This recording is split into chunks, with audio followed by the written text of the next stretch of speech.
Hello, welcome to our podcast on how to end hunger in Tampa Bay. This is episode 2. My name is Bridget. This is Frankie.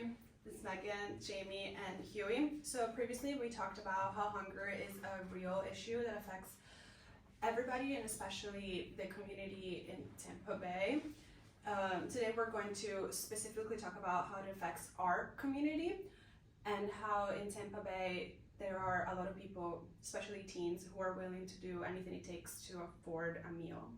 Yeah, so not only is it an issue in terms of starvation, we now have a further community impact in a negative way of crime as a result, because they're robbing, stealing, and hurting each other. So as a result, they go to jail for a problem that can easily be solved if people in the community do something about it. So a scholarly article, Teen Food Insecurity, Finding Solutions Through the Voice of the Teen, really emphasizes that it is a big deal and people need to do something about it. So it goes beyond that. There's also it's been proven that food insecurity can cause children so many issues, like behavioral issues, cognitive issues,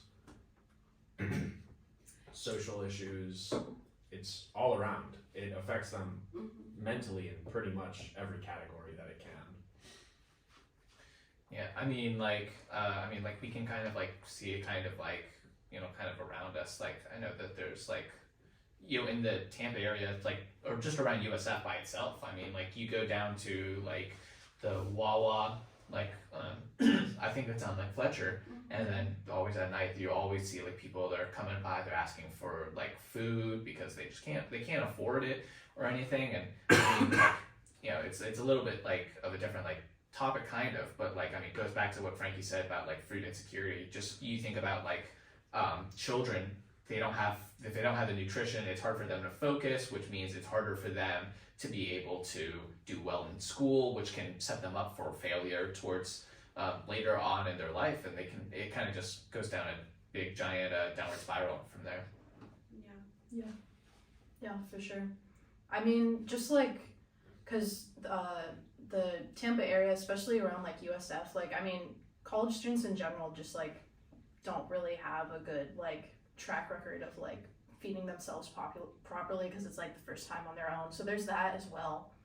And also just what you're saying from earlier, the Wawa on Fletcher. I always see whenever I go to the Walmart on Fletcher, there's always a police presence. So there's definitely crime in our area, and a big that is hunger. I mean, not to mention the Walmart close to our USF Tampa area on Fletcher is very sketchy to be around. I don't mean that in a community, the people that go there, but it's more you can definitely tell it's people who are desperate and they're stealing. And I mean, half the store is clearance. What kind of Walmart is that?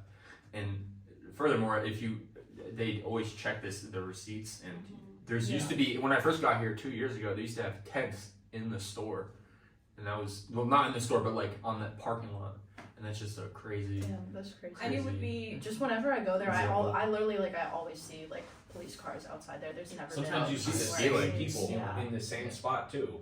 And it is so unfortunate that these people are getting a criminal record just for basically trying to feeding themselves. It's really insane. Which is the whole point exactly, is people are, due to not being able to get basic nutritional needs, and they're resorting to stealing, and it's causing harm in our community. And it's more than just a couple people starving. It's becoming violent and robbery, and San Francisco is every 15 seconds a car is getting broken into. That's because those people are desperate, and in that state is becoming too expensive to live in, and as a result the food's too expensive to pay for. So yeah, that's a quick. Yeah, and we're all witnessing it, so it means that it's happening so close to us, and to see it every day, Megan and Huey said that you go to the gas station and see this happening. It's really eye-opening. Yeah, for sure. That's why we need to bring awareness to it, so that we can improve these issues, so that our community can thrive better. Especially with Tampa now becoming a bigger player in the major city category.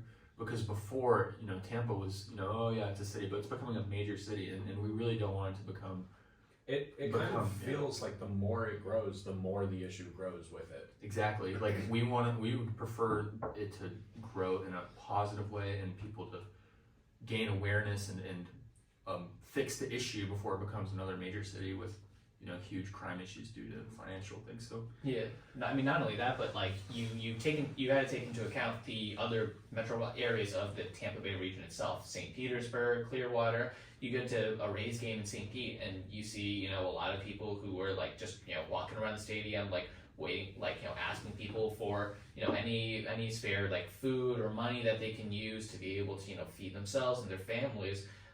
So it's not just Tampa, the city itself, but it's the region, Tampa Bay. Correct. So, yeah. Anyway, with that, that's gonna do it for episode 2.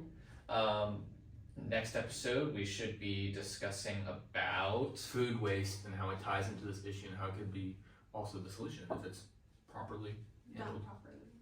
So, bye. Thanks for watching.